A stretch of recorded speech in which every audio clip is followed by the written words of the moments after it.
give it to me like.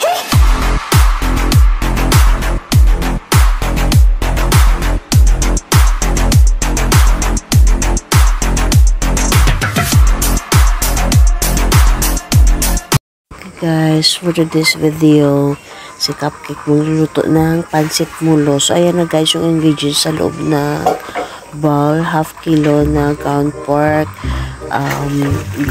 chopped garlic and onions, spring onions, egg, at saka black pepper. Ayan.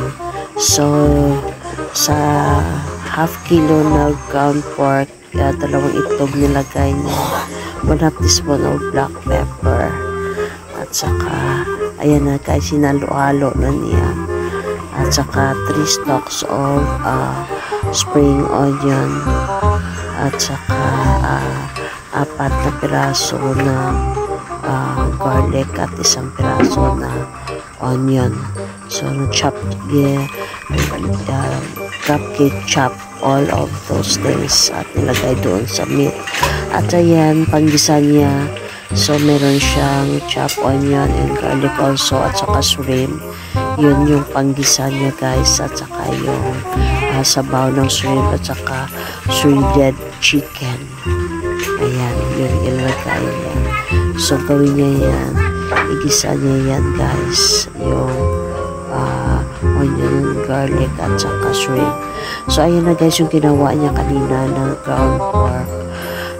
Nilagay niya sa loob ng wrapper. So bawat wrapper, it cost 5 grams, 8 balls yung bigat ng balls na meat balls na nilagay niya doon sa loob ng molo wrapper.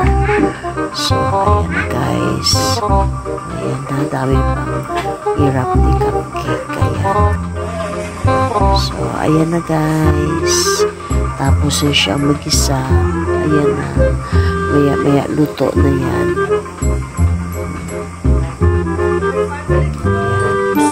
So sarap, mainit, mabango yung luto ni Cupcake na pansit mulo. Ayan. So hindi pinakita yung pag-isa niya kasi isa na yung kamay. Nahirapan siya guys. Thank you for watching.